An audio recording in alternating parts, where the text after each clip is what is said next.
Here's what will get more expensive from Trump's tariffs on Mexico, Canada, and China. On Saturday, President Donald Trump made good on his promise to impose steep tariffs on America's three largest trading partners, Canada, China, and Mexico, citing a national emergency on the flow of fentanyl and undocumented immigrants into the United States. The action, which is expected to take effect on Tuesday, includes a 25% duty on all imports from Mexico and most goods from Canada. There's a 10% carve-out for energy-related items such as crude oil, and an additional 10% tariff on Chinese goods imported into the United States. Trump has used and promised to employ tariffs for three primary purposes: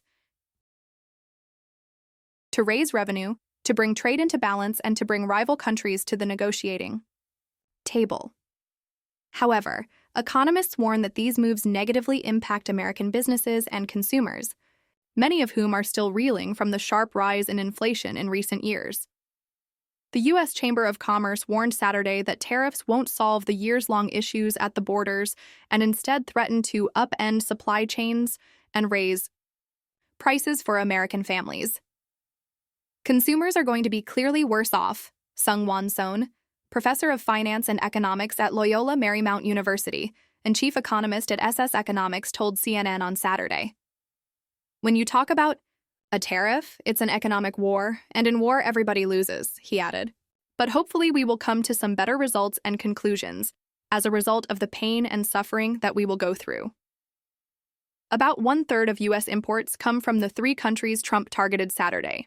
Their products are among some of the most commonplace and critical items used by Americans, including fruits and vegetables, meat, gas, automobiles, electronics, toys, clothing, lumber, and beer and spirits.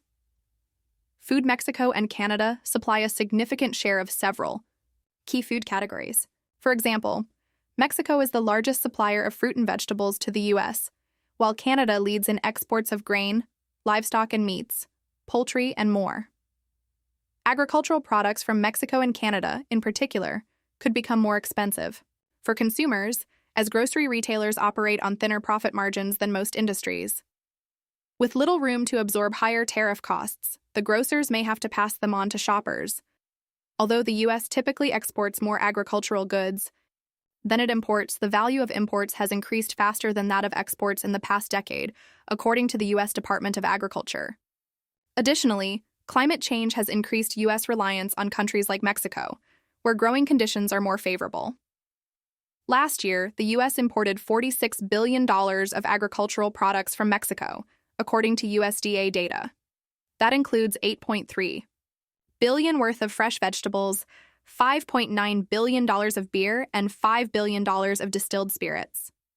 But the biggest category of agricultural imports from Mexico last year was fresh fruits, of which the U.S. imported $9 billion worth, with avocados accounting for $3.1 billion of that total, fuel and energy. The U.S. imported $97 billion worth of oil and gas from Canada last year, that country's top export to the U.S. The U.S. has become more reliant on Canadian oil since the expansion of Canada's Trans Mountain pipeline, according to data from the U.S. Energy Information Administration. The tariff on Canadian energy products is only 10%, not the 25% tariff announced on other Canadian exports. That'll limit the impact on gasoline prices, said Tom Kloza, global head of energy analysis for Opus.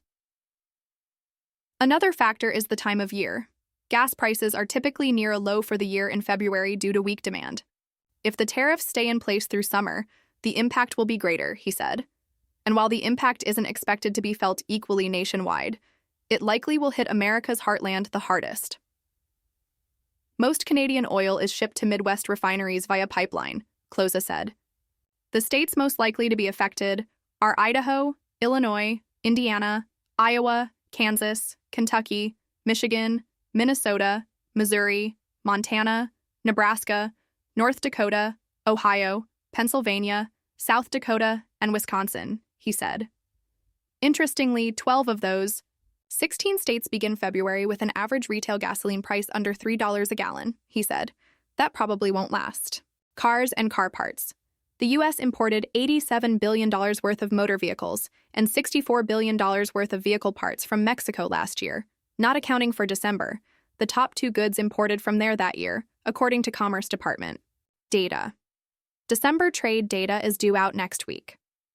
Motor vehicles were also the second largest good the U.S. imported from Canada last year through November, for a total of $34 billion. The auto sector is likely apoplectic about the new potential. Tariffs, said Mary Lovely, a senior fellow at the Peterson Institute for International Economics. U.S. car companies have been able to keep production costs down by hiring lower-wage workers, particularly in Mexico, where much of their production has shifted to in recent years. But that cost saving will essentially be erased if there's a 25% tariff, she said.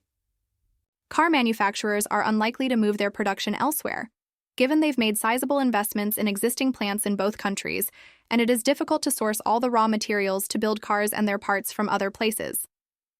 Steel, while the United States is not the manufacturing-focused economy it once was, it still consumes tens of millions of tons of steel a year, feeding industries such as automaking, oil production, construction, and infrastructure. Canada and Mexico are the largest and third largest exporters of steel to the United States, respectively. In his first term, President Trump imposed tariffs of 25% on steel imports from most nations worldwide effective June 2018. But Mexico and Canada, under their free trade deals with the United States, were exempt from those tariffs. Canada now accounts for nearly a quarter of steel imported by American businesses by weight, while Mexico accounts for about 12%, according to government data provided by the American Iron and Steel Institute, an industry trade group.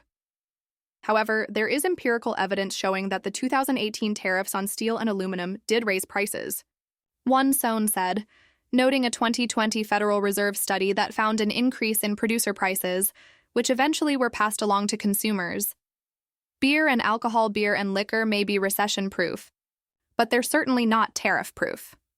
The result would be a stiff penalty on some of America's favorite libations, including tequila, which can be made only in Mexico, and the #1 beer brand in the nation, Modelo.Constellation Brands, which imports Modelo and Corona beer as well as Casa Noble tequila from Mexico, could see its costs leap 16% under Trump's proposed tariff and would likely have to raise prices by about 4.5%, Chris Carey, a Wells Fargo equity analyst, wrote in a November note. In 2023, the U.S. imported $5.69 billion of beer and $4.81 billion of alcohol from Mexico, according to International Trade Administration data. When combined, the two categories were the 10th biggest import from Mexico last year and mark a sharp 126% increase from 2017, International Trade Administration data shows. While the tariffs could cause further increases in key materials, such as steel, aluminum, and grain, for U.S. beer and spirits businesses, the industry is also bracing for the potential of retaliatory tariffs. Home construction and furniture softwood lumber, which is sourced from the likes of pine, spruce, firs, and other conifers, is prized for its lightweight, workability, and strength. As such, its applications are vast, but it's a critical ingredient in the U.S. home building industry. Commonly, the skeleton and skin of homes, the framing, roof, and siding consist of softwood lumber, and 30% of what the U.S. uses annually comes from Canada. Economists and home builders caution that America does not currently have the industrial capacity to meet the demand and that taxing, or worse, cutting off, Canadian lumber imports could further exacerbate the ongoing housing affordability crisis. Whether it's lumber tariffs or tariffs on any other import, these can impact the supply chain, said Nick Erickson, Senior Director of Housing Policy for Housing First Minnesota, a trade organization that represents builders, remodelers, and other businesses in the North Star State. And we've seen in the past that tariffs on lumber, these are paid for by new home buyers in the cost of their home. And it's not just lumber at risk for tariffs. 71% of the imported $456 million of lime and gypsum, which are used for drywall, came from Mexico in 2023, according to the National Association of Home Builders, factoring in the other raw materials and components imported from Canada, Mexico, as well as China, notably the steel, aluminum, and home appliances already subject to tariffs. Trump's new tariffs could raise the cost of imported construction materials by $3 billion to $4 billion, the NAHB noted. Electronics, toys, appliances, consumer electronics are among the top goods the U.S. imported from China last year, according to federal trade data. That includes cell phones, TVs, laptops, video game consoles, monitors, and all the components that power them. China also is a major supplier of home appliances. Those, along with toys and footwear, are particularly exposed to Trump's tariff threats. Staggering 99% of shoes sold in the United States are imported. According to the Footwear Distributors and Retailers of America, a trade group that represents Nike, Steve Madden, Cole Haan, and other footwear brands. More than half, 56%, of shoes sold in the United States are made in China, the trade group said. The United States is also reliant on China for toys and sporting equipment, including items such as footballs, soccer balls, and baseballs. The United States gets 75% of its imported toys and sports equipment from China.